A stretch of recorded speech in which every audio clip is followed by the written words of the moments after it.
Come closer. The rules are simple. 20 questions, all about horror. Books, monsters, the classics that stalk your dreams. If you've seen the movies, you might just scrape by. If not, you can guess. I won't judge.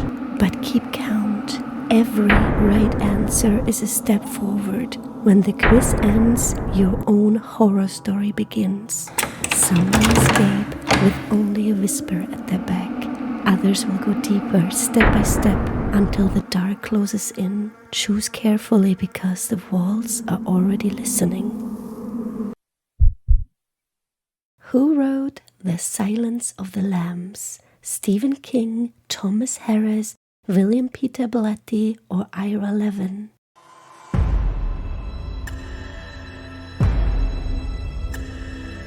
Harris gave us Hannibal Lecter. Where does Stephen King's The Shining take place? Hill House, Overlook Hotel, Bates Motel, or Hell House?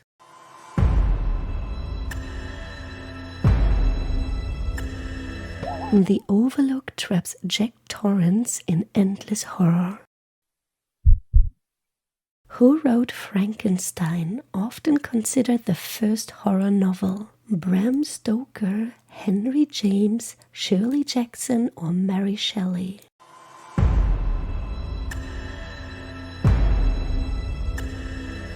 Shelley's monster raised both the dead and deep questions.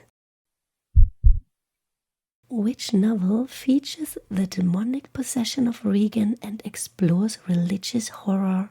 The Exorcist, Covenant, The Amityville Horror, or Seed?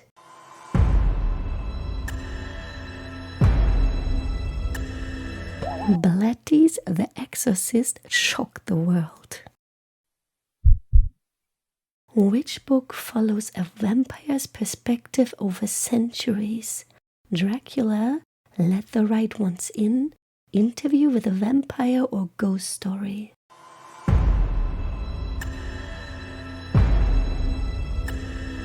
Anne Rice made vampires poetic and tragic. Which author created the story of a possessed child in Rosemary's Baby? Shirley Jackson, Ira Levin, Bram Stoker, or Susan Hill?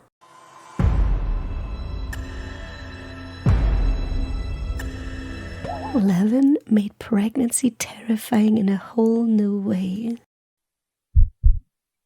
In which story does a governess care for children who may be haunted? We need to talk about Kevin, Baby Teeth, Little Eve, or The Turn of the Screw.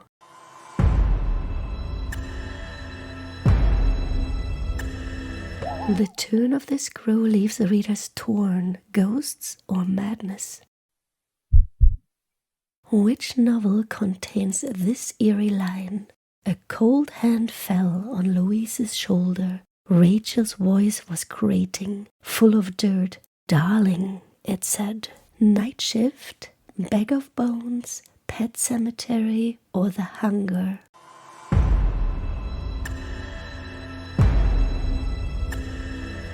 Pet Cemetery. The dead don't come back the same. When was Bram Stoker's Dracula first published? 1878, 1897, 1911, or 1926?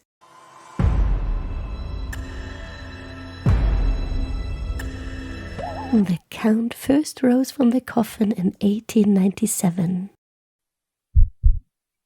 In which book does a cursed videotape kill viewers 7 days after watching? What Moves the Dead, Little Eve, Hunted, or Ring?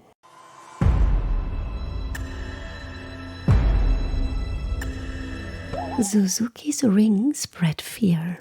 Too scared to go on? Maybe romance is safer. Find your true love here. Which author wrote the novel House of Leaves? Mark Danielewski, Stephen King, Peter Straub, or Robert Bloch?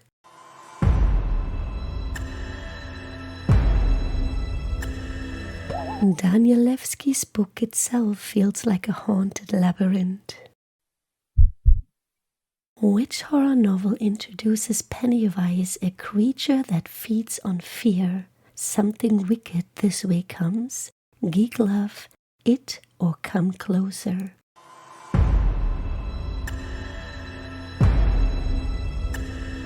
Stephen King's nightmare comes through the sewers. Which author wrote about Apollo's and Emma's world in The Changeling? Victor Lavallee, Laird Barron, Shirley Jackson, or Peter Straub?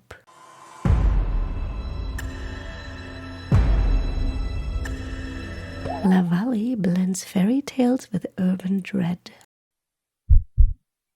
Which novel features a blindfolded journey through a post-apocalyptic world? The Road, Bird Box, Road of Bones, or I Am Legend?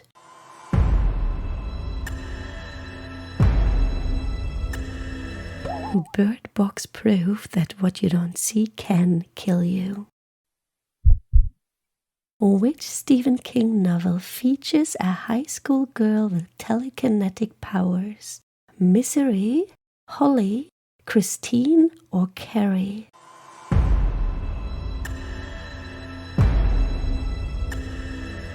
Carrie's prom ended in fire and blood. Who is the iconic antagonist in Psycho by Robert Bloch? Ed Warren, Chris Washington, Norman Bates, or Tyler Durden?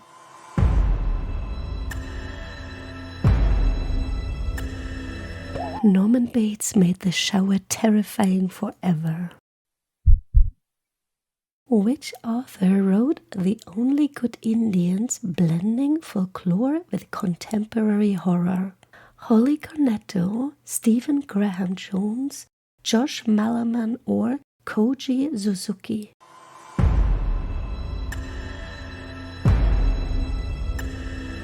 Jones weaves native folklore into chilling revenge. Which vampire novel by John Ajvide Lindqvist focuses on the relationship between Oscar and Eli? Let the Right One In, Salem's Lot, The Lesser Dead, or The Historian?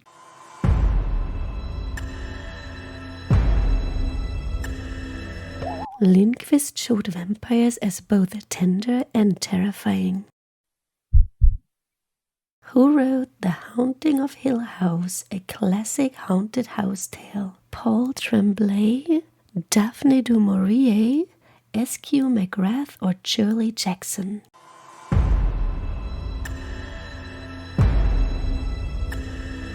Those are Jackson's ghosts. Which story by Jack Ketchum is loosely based on the 1965 murder of Sylvia Likens? Come Closer, Exquisite Corpse, The Girl Next Door, or Ghost Story?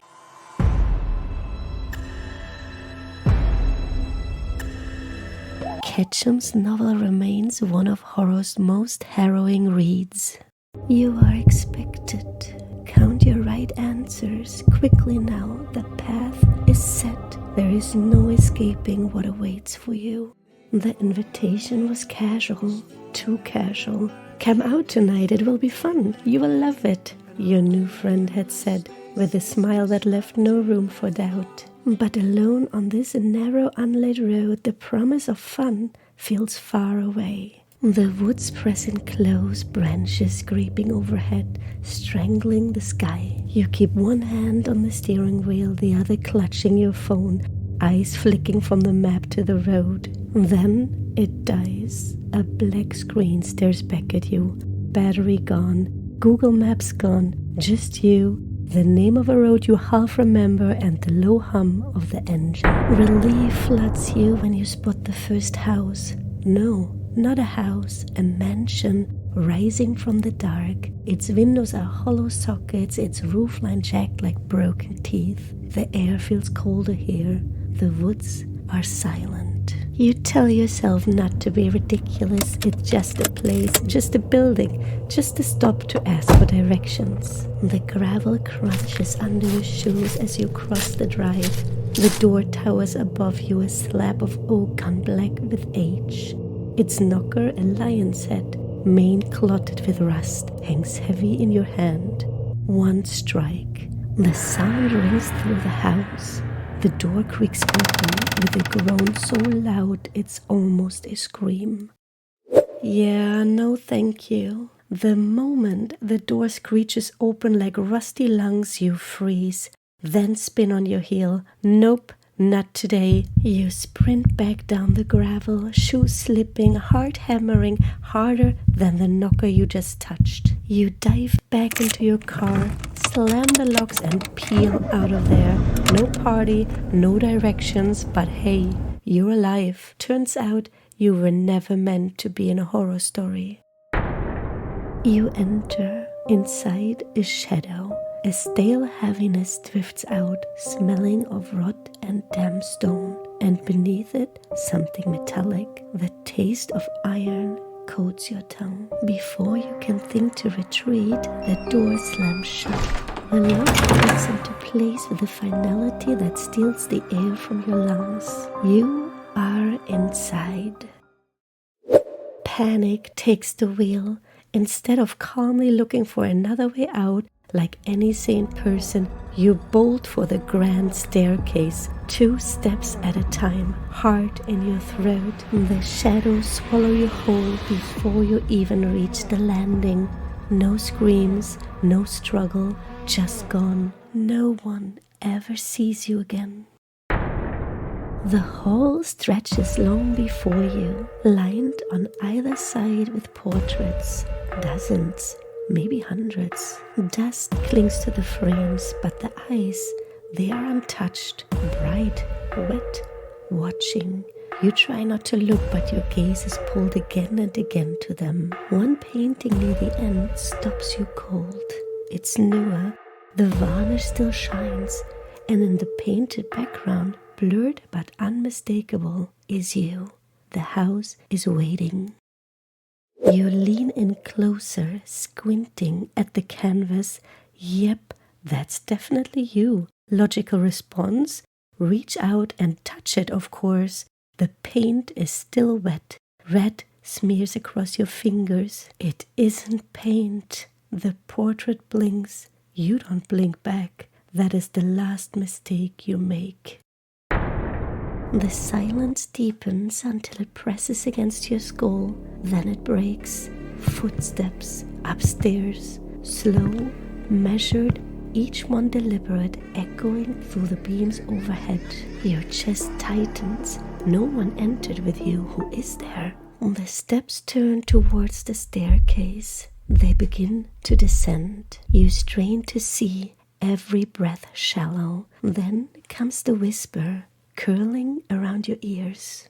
I know your name. The voice is fragile, childlike, yet it scrapes your bones, and it comes from everywhere. The ceiling, the walls, the floor beneath your feet. The house doesn't just see you, it knows you.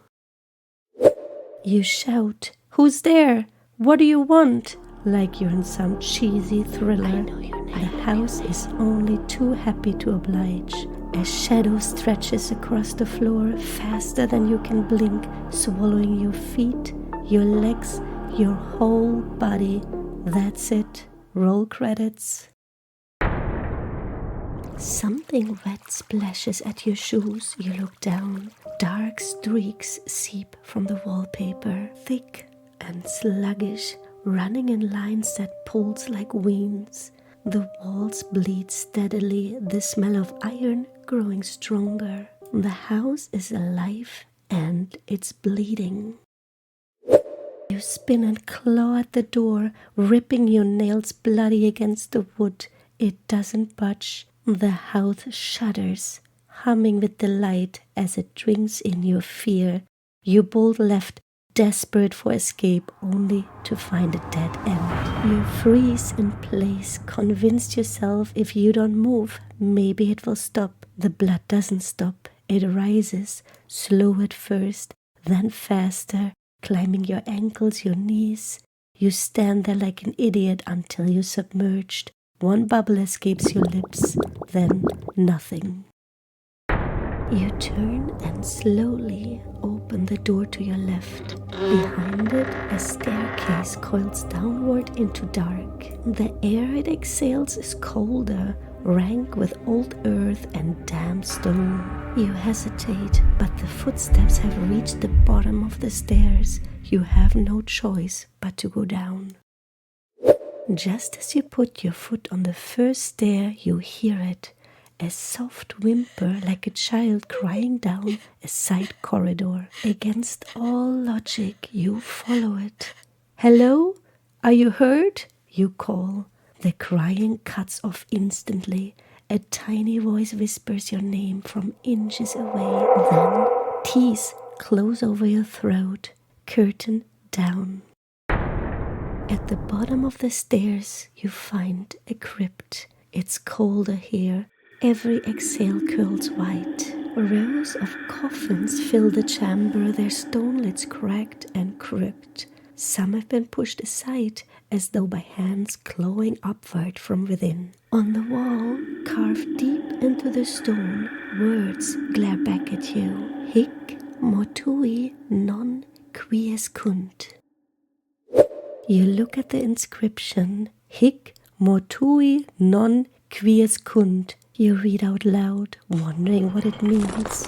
The coffins rattle instantly. Stone lids slam aside. Cold, brittle hands shoot up and drag you down before you can blink. The lids slam shut over your head. End credits. Your Latin studies finally come in handy.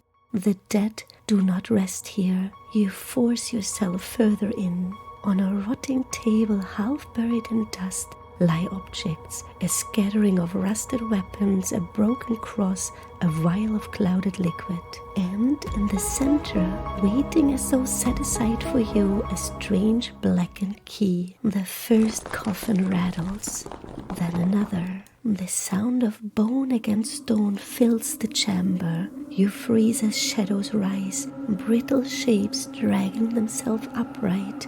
Skin scratches across faces like parchment, mouth open wide, silent screams carved into the emptiness. Their eyes hollow yet fixed on you. They have been waiting a very long time. You dive for the table, hands shaking, and what do you grab? Not the cross, not the key. Nope. You panic and clutch a rusty shovel and a pencil. Brilliant. You swing wildly, snapping the pencil in half on the first hit. The shovel handle splinters next. The corpses don't even flinch. You lose the fight fast, real fast. You stumble back, tripping on broken stone. Your chest tight with panic. Skeletal hands reach, claws scraping your sleeves, pulling, tugging. You rip yourself free and snatch the key from the table. There is one door, chains wrap across it, iron eaten by rust. You ram the key in. It slides smooth, as though the lock has been made for it. The chains fall. The door yawns wide, fresh air pouring through. Victory, except you sprint too fast, catch your foot on the threshold and slam your head against the frame. Lights out. The skeletons stroll over, pluck the key from your limp hand and drag you back inside. What they do to you after?